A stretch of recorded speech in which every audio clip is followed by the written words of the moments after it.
is Rebecca Schissel-Marshall with Whole Body Upgrade, a podcast to help you get unstuck, feel better, and have more energy. Let's get started.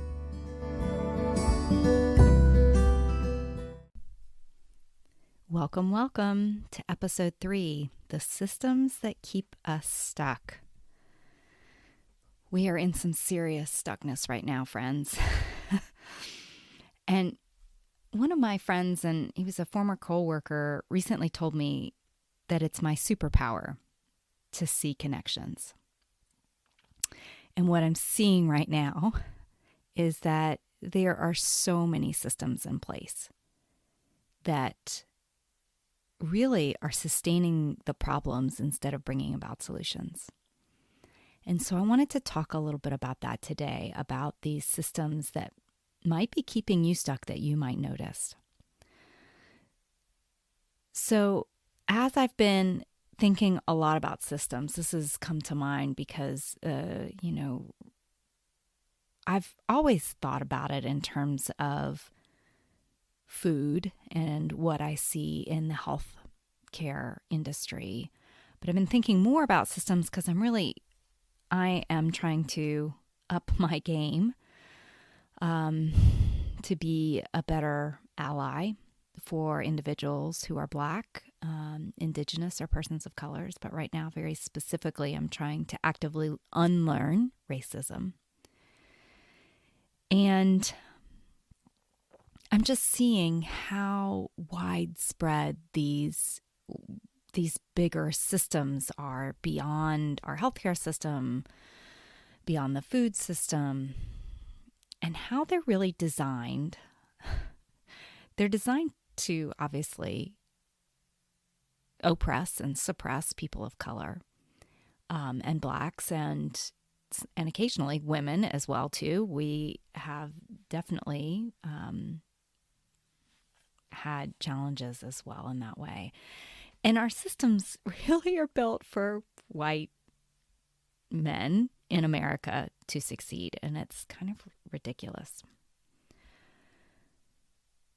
So this is obviously affecting a lot of individuals right now, and it gives me this bigger connection when I start seeing all of these different systems that are creating more problems than they're solving. So one that I know much better is talking about our healthcare system. So let's just take that as an example. I've often heard our healthcare system described as a disease management system. And if you listen to the introduction, I've been working in speech-language pathology for over 20 years now. And so I have been aware of a lot of what's going on in healthcare. Obviously, it's different than someone who might be a nurse or a medical doctor. Those are very different pieces. And what we see in our healthcare system is that we aren't often able to do what we want to do. So in speech-language pathology, if there's a particular treatment that I think is best for the client, I have to look at insurance. I have to look at different pieces, and I can't just say this person needs a year of therapy really to be able to get back to having the language they had before their stroke. And sometimes what happens is, we go to a healthcare professional. Let's learn talk about it in terms of your own life. You go to a healthcare professional and there's something wrong.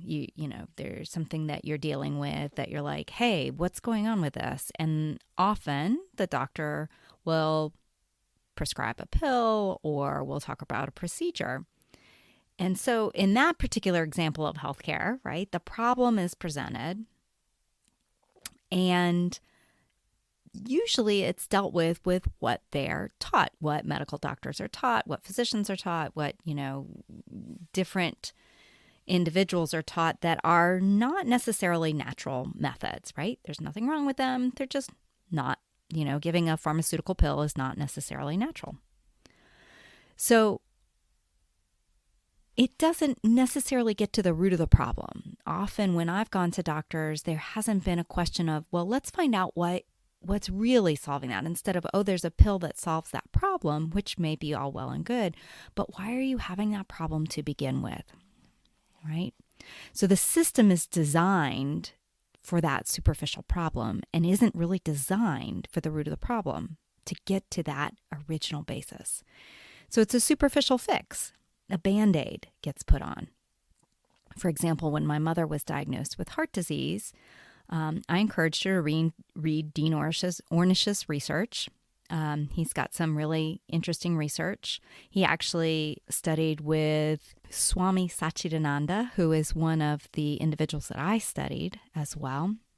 And he talked a lot about shifting to plant-based diet, shifting lifestyle changes. And he has a lot of really great evidence on how this reverses heart disease.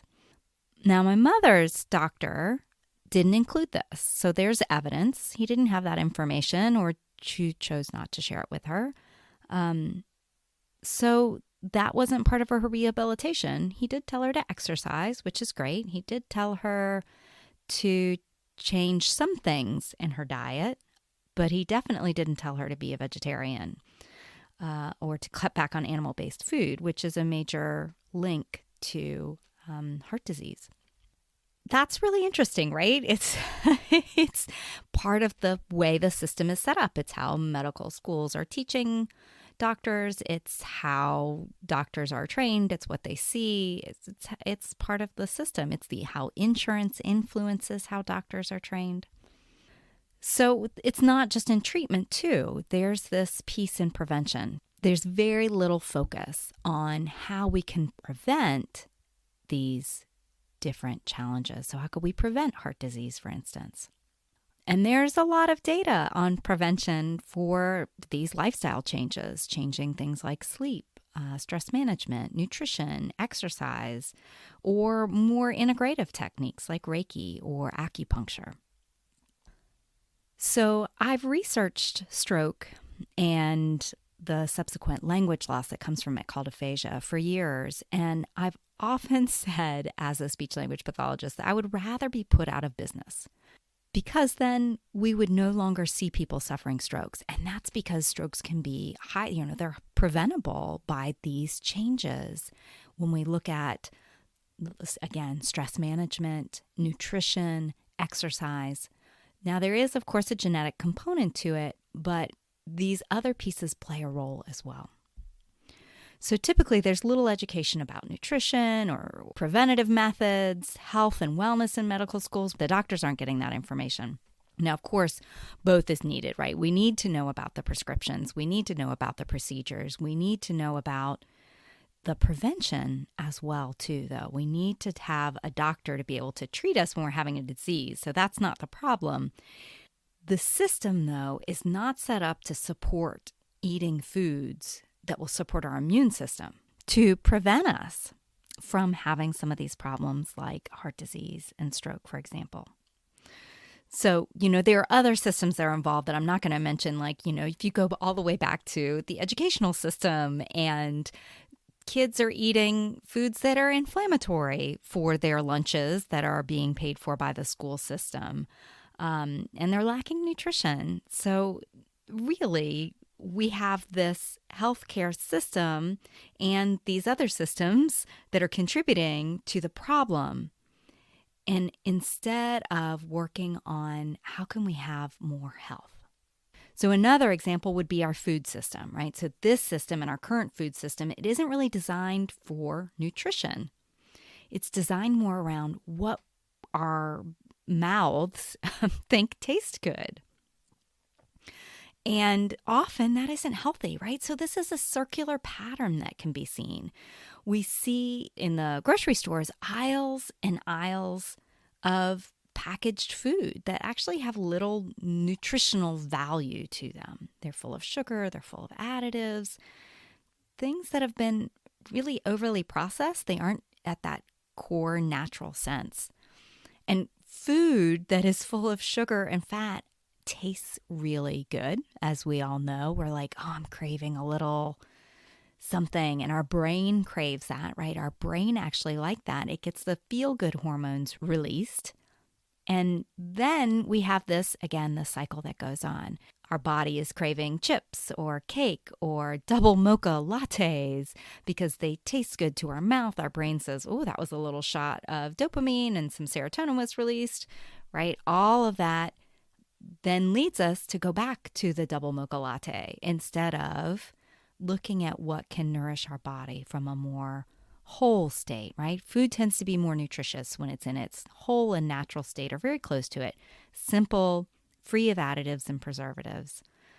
Fresh fruit, vegetables, grains, lentils, a protein source that is plant-based. And yet, there's little money to be made from selling food in this natural state. That's not how the system is set up. It's cheaper to put sugar in a box and sell it. And then people like it way better, right?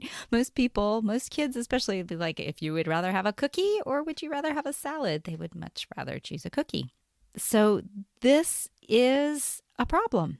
People need nutritious food, but we also need sustainable systems to get that food.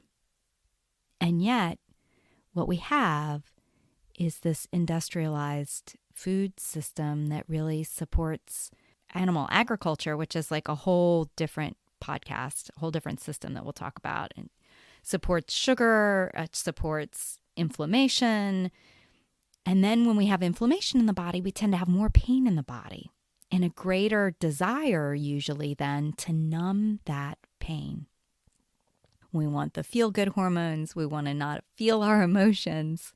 That actually then feeds into the healthcare system, right? Because we're like, well, it's just a little Oreo.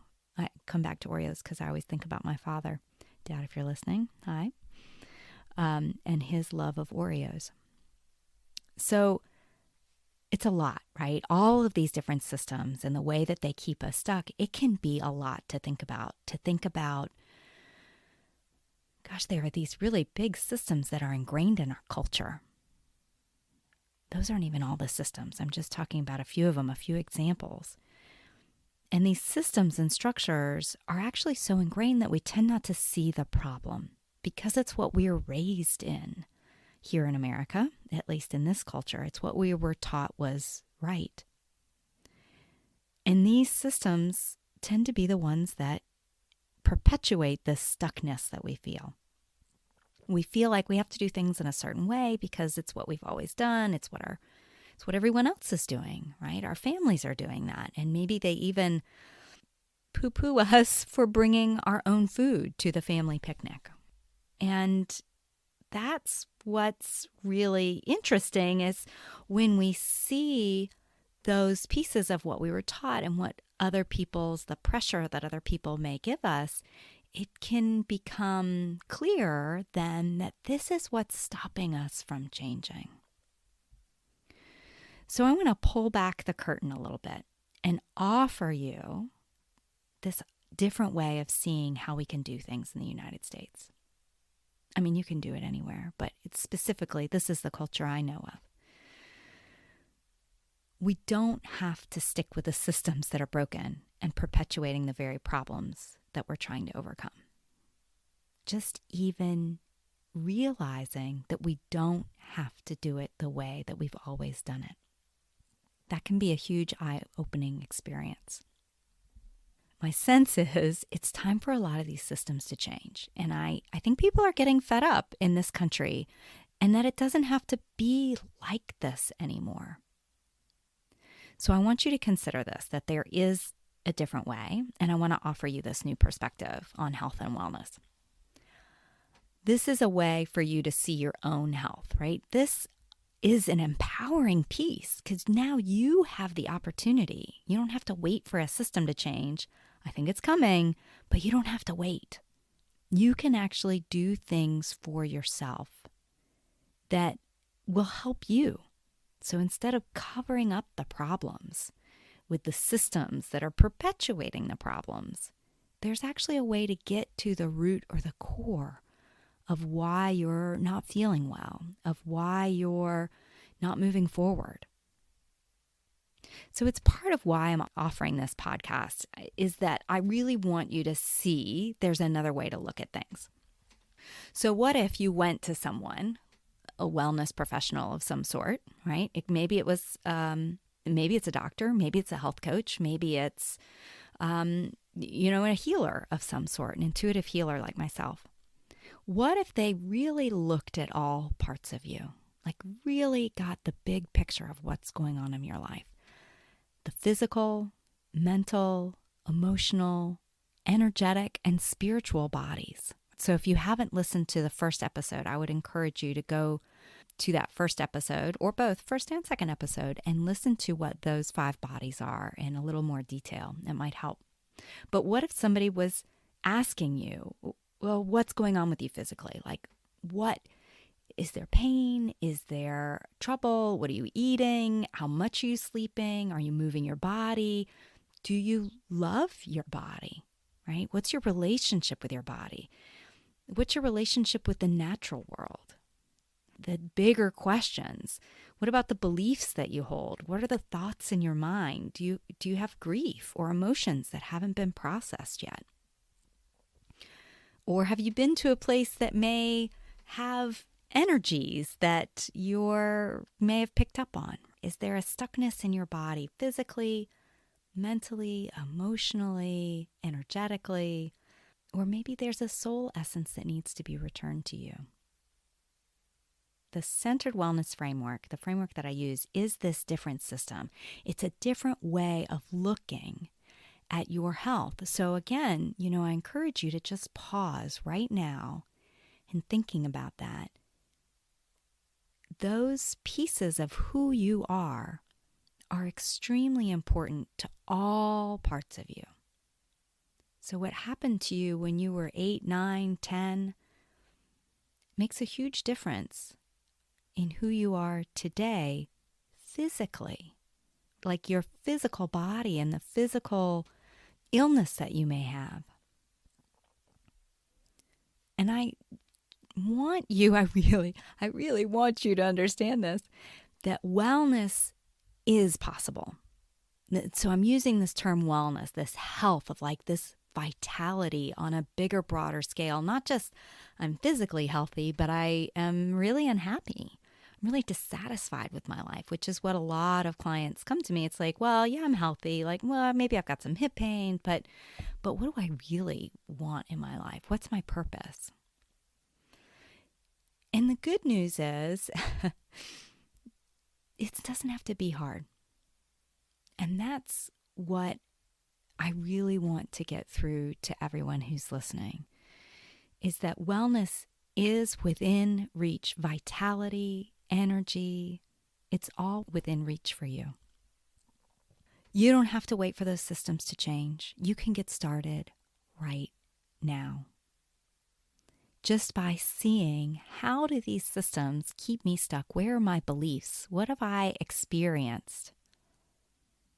And you can use that centered wellness framework to look at, where am I stuck? Why am I stuck?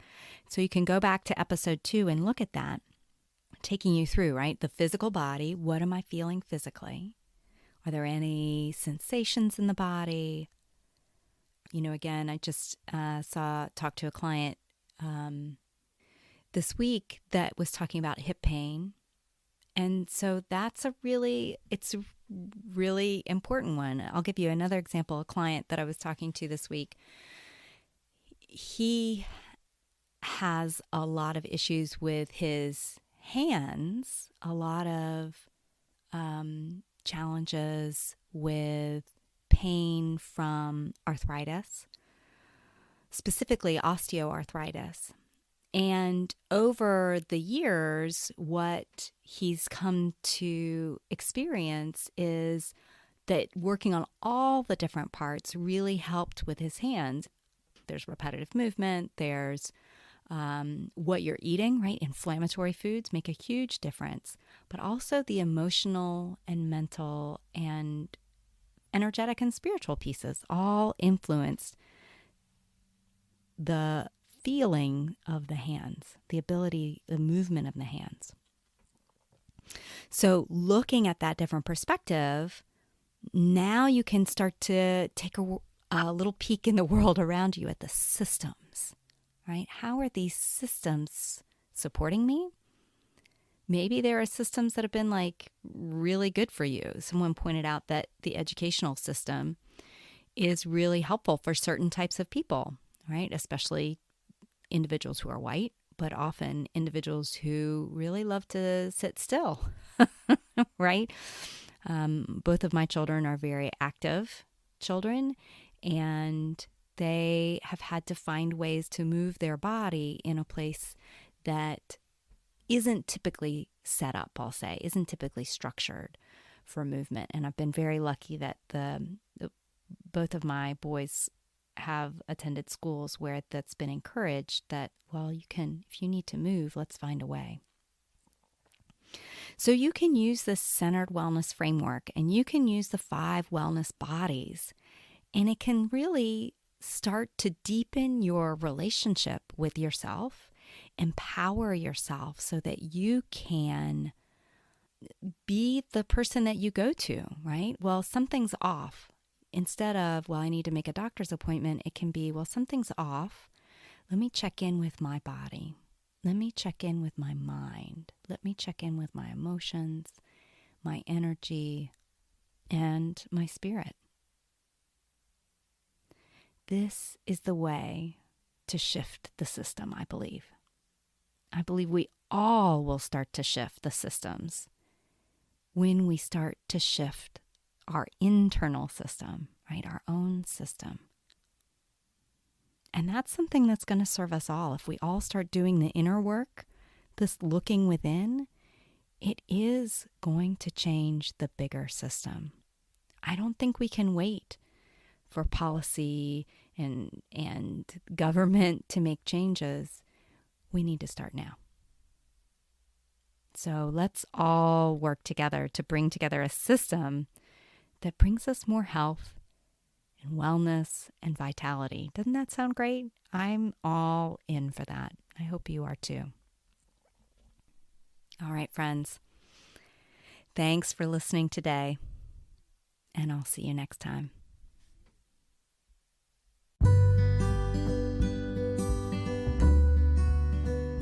Thanks for joining me on this episode of Whole Body Upgrade. If you'd like to learn more about working with me, you can visit me on Facebook or Instagram, or on my website, CenteredYou, that's centeredyou.com. See you on the next episode of Whole Body Upgrade.